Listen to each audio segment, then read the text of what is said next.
During the darkest week of the polar night, when the sun doesn't rise, the sky stays ink blue for 24 hours, and even snow seems to lose its color, Arctic nomads faced a problem that feels impossible today.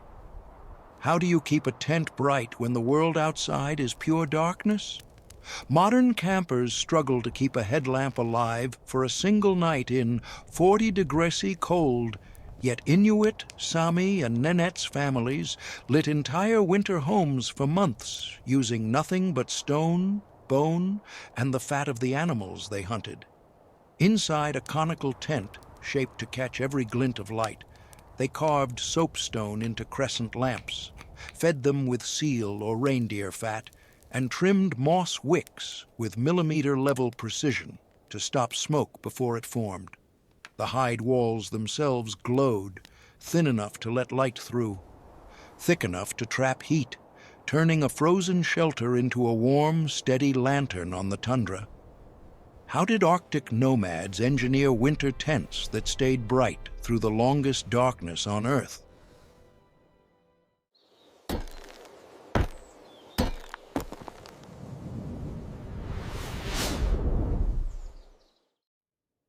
Part 1. In the vast, frozen expanse of the circumpolar North, a realm of breathtaking beauty and unforgiving extremes, human life has persisted for millennia against all odds. This is the Arctic, a world defined by ice, snow, and a profound, cyclical darkness.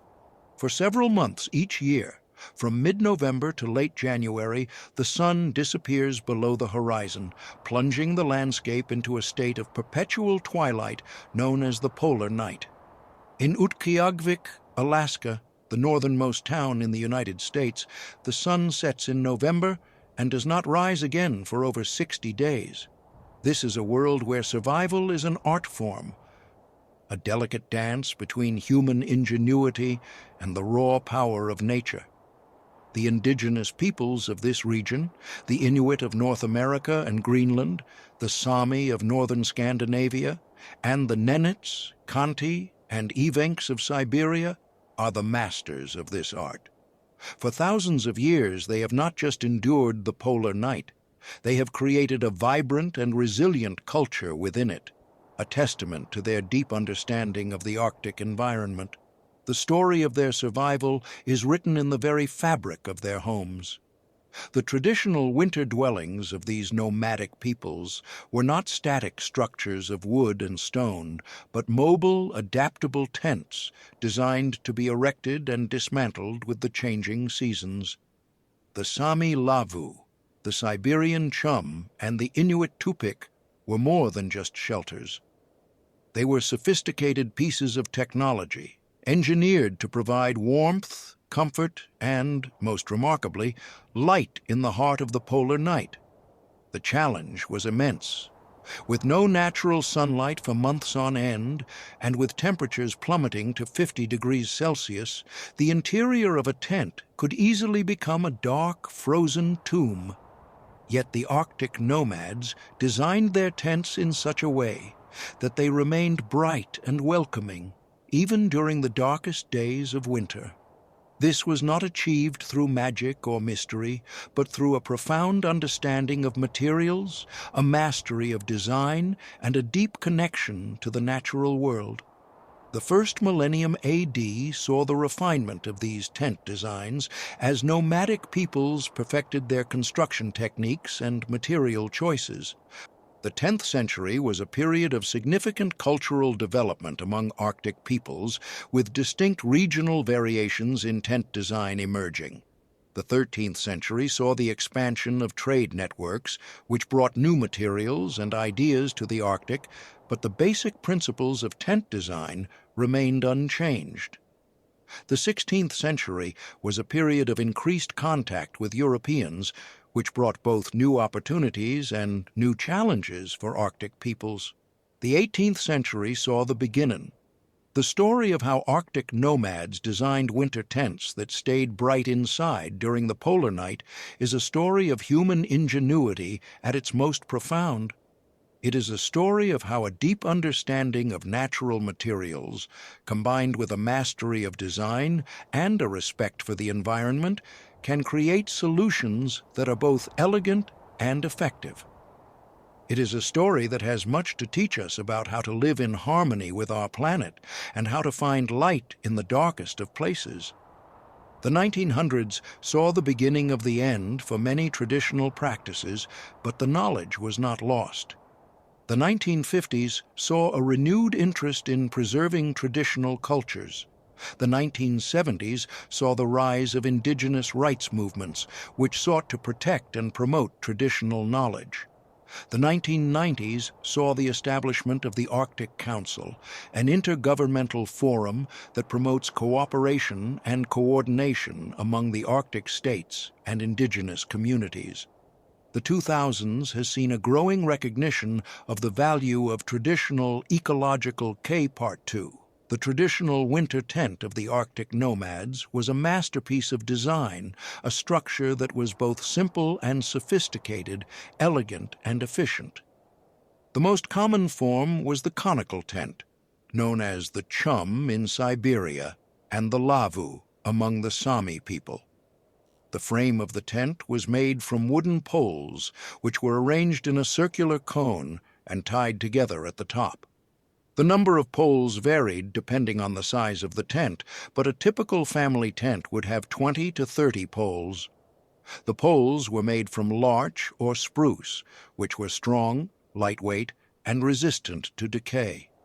The base of the tent could be up to 10 meters in diameter, creating a spacious interior that could accommodate a large family and all of their belongings. The conical shape of the tent was not just a matter of aesthetics. It was a key part of its structural and thermal design. The cone was inherently stable, able to withstand the high winds and heavy snow loads of the Arctic winter.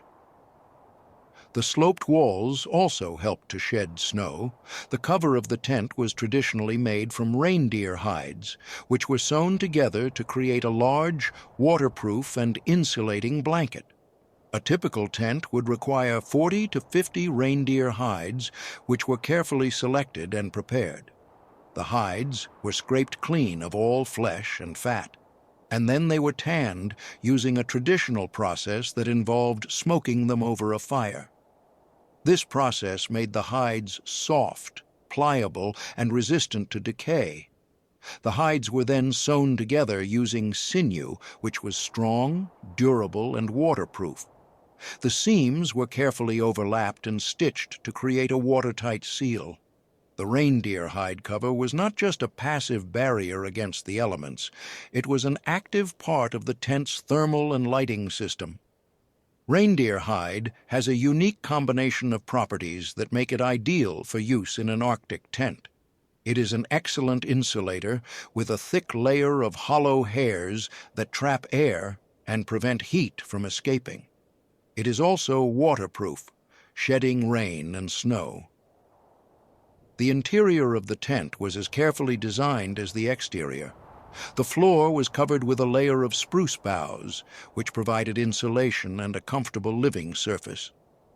In the center of the tent was a fireplace, which was the heart of the home.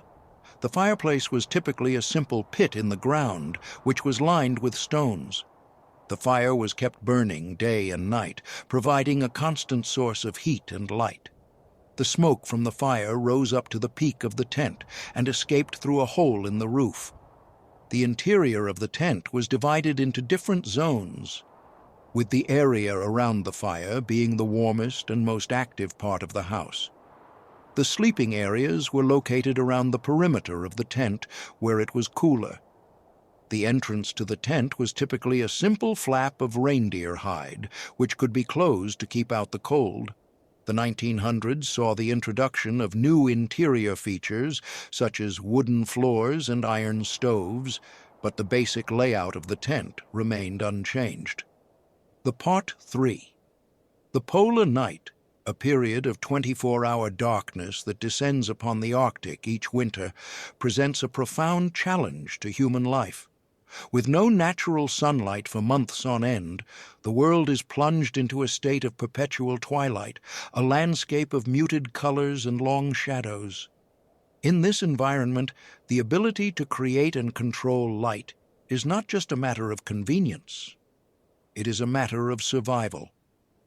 The Arctic nomads, through centuries of experience and innovation, developed a sophisticated lighting system that allowed them to keep their winter tents bright and welcoming, even during the darkest days of the year. This system was based on the use of oil lamps, which were fueled by the abundant resources of the Arctic environment. The most well-known of these lamps is the quollic, a crescent-shaped stone lamp that was used by the Inuit people of North America and Greenland. The quollic was the single most important article of furniture in an Inuit home, providing not just light, but also warmth and a means-o. The quollic was a masterpiece of design, a simple yet elegant object that was perfectly adapted to its function. It was typically made from soapstone, a soft, easily carved stone that is abundant in many parts of the Arctic. The lamp was carved into a crescent or half-moon shape with a shallow depression in the center to hold the fuel. The fuel was typically seal oil or whale blubber, which was rendered down from the fat of these animals. A wick made from dried moss or Arctic cotton grass was placed along the edge of the lamp. The wick was lit with a stick called a takut, and it would burn with a steady, bright flame. A slab of seal blubber could be placed over the lamp, and as it melted, it would feed the flame with a constant supply of fuel. The quollic had to be tended continually, with the wick being trimmed to prevent it from producing smoke. This was a skilled task, and it was typically the responsibility of the women of the household. A well-tended quollic would produce a bright, clean light, with where other Arctic peoples used similar oil lamps to light their winter tents. The Chukchi people of Siberia used a lamp called a yaranga, which was similar in design to the quollic. The Nenets people of the Yamal Peninsula used a lamp called a mia, which was made from clay or stone. These lamps, like the quollic, were fueled by animal fat and had wicks made from moss or grass. They were the primary source of light and heat in the winter tents of these nomadic peoples, and they played a central role in their daily lives. The light from these lamps was not just functional, it was also symbolic. It represented the warmth and security of the home, a beacon of light in the darkness of the polar night. The 1900s saw the decline of traditional lighting systems as modern technologies became more widely available. The 1950s saw the beginning of efforts to document and preserve traditional knowledge about lighting systems. The 1970s saw a renewed interest in traditional technologies as people sought to reconnect with their Part 4. The genius of the Arctic winter tent lay not in any single element of its design, but in the synergy between all of its components. The translucent reindeer hide cover, the conical shape of the tent, the central fireplace, and the oil lamps all worked together to create a living environment that was bright, warm, and comfortable, even during the darkest and coldest days of the polar night. The translucency of the reindeer hide was the key to the tent's interior brightness. Even on the darkest winter days, when the sun was far below the horizon, the hide would capture and diffuse the faint ambient light of the polar sky, creating a soft, ethereal glow inside the tent. This natural light was supplemented by the light from the central fireplace and the oil lamps, which created a warm, inviting atmosphere. The conical shape of the tent also played a role in its lighting design. The sloped walls of the tent reflected the light from the fire and the lamps, distributing it evenly throughout the interior. The smoke. The combination of the translucent hide and the interior lighting created a unique visual effect. From the outside, the tent would glow like a lantern in the darkness, a beacon of warmth and life in the frozen landscape. From the inside, The tent was a world of light and shadow, with the flickering flames of the fire and the lamps casting dancing patterns on the walls. This interplay of light and shadow was an important part of the aesthetic and spiritual life of the Arctic nomads. The 20th century saw the introduction of electric lighting, which transformed the interior of the winter tent.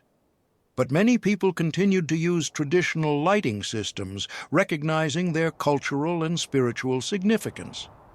The 21st century has seen a renewed interest in traditional lighting as people seek to reconnect with their cultural heritage and create more authentic and meaningful living spaces.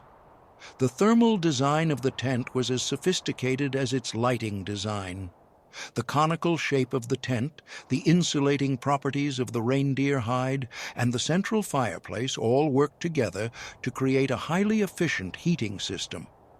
The conical shape of the tent created a natural convection current, with warm air from the fire rising to the peak of the tent and then circulating down along the walls, distributing heat throughout the interior. The insulating properties of the reindeer hide prevented heat from escaping, while the central fireplace provided a constant source of warmth. The temperature inside the tent could be 20 to 30 degrees Celsius warmer than the temperature outside, which was a remarkable achievement for a pre-industrial society. The 1900s saw the introduction of new heating technologies, such as the iron stove, which was more efficient than the open hearth. But the iron stove was also heavier and more difficult to transport, and it did not provide the same kind of communal gath. Part 5. The legacy of the Arctic winter tent is a testament to the ingenuity, resilience, and deep ecological knowledge of the nomadic peoples of the North. For thousands of years, these simple yet sophisticated structures provided shelter, warmth, and light in one of the most extreme environments on Earth. They represent a way of life that was in harmony with the natural world, a way of life that was based on a deep understanding of materials, a mastery of design, and a respect for the environment. As the world grapples with the challenges of climate change, resource depletion, and the need for more sustainable ways of living, the example of the Arctic winter tent becomes increasingly relevant. The principles of passive design, natural insulation, and renewable energy that were embodied in these structures are the same principles that modern architects and engineers are now using to create the sustainable buildings of the future. The first millennium AD saw the refinement of the basic tent design. The 10th century saw the emergence of distinct regional variations. The 13th century saw the expansion of trade networks. The 16th century saw increased contact with Europeans. The 18th century saw the beginning of scientific exploration. The 19th century saw the impact of industrialization. The 20th century saw the adoption of modern technologies. The 21st century has seen a renewed appreciation for traditional knowledge. Today, the traditional winter tent is no longer the primary dwelling for most Arctic peoples. The forces of modernization, colonization, and climate change have led to a more settled way of life, with most people now living in permanent houses in towns and villages. But the traditional tent has not been forgotten. It remains an important symbol of cultural identity, a tangible link to the nomadic past, and a source of pride and inspiration for future generations. Many Arctic communities are actively working to preserve and revitalize their traditional building techniques, with elders teaching young people how to build and live in the winter tents of their ancestors. These efforts are not just about preserving the past, they are also about building a more sustainable and resilient future. The 1900s saw the beginning of the decline of the traditional way of life. The 1950s saw the beginning of government-led settlement programs. The 1970s saw the rise of Indigenous rights movements. The 1990s saw the establishment of the Arctic Council. The 2000s has seen a growing recognition of the importance of traditional knowledge. The 2010s has seen a surge of interest in cultural tourism. The 2020s has seen a growing awareness of the need for climate change adaptation. The story of the Arctic winter tent is a story of light in the darkness, of warmth in the cold, of life in the face of adversity. It is a story that reminds us of the incredible capacity of human beings to adapt and innovate, to create beauty and meaning in even the most challenging of circumstances. It is a story that is more relevant today than ever before as we seek to build a more sustainable and equitable world. The lessons of the Arctic winter tent are not just for the people of the North. They are for all of us. They teach us that the solutions to our most pressing problems may not lie in the latest technology or the most advanced materials, but in a deeper understanding of the natural world and a greater respect for the wisdom of those who have lived in harmony with it for centuries. The future of the Arctic, and indeed the future of our planet, may depend on our ability to learn these lessons and to apply them in our own lives and communities. The first millennium BC saw the first human migrations into the Arctic. The first millennium AD saw the development of distinct cultural groups. The 10th century saw the consolidation of these groups. The 13th century saw the beginning of their interaction with the outside world. The 16th century saw the beginning of their integration into the global economy. The 18th century saw the beginning of their struggle for self-determination. The 19th century saw the beginning of their political organization. The 20th century saw the achievement of self-government in many areas. The 21st century has seen their emergence as key players on the global stage. The story of the Arctic nomads is a story of survival, resilience, and hope, a story that continues to unfold in the 21st century and beyond.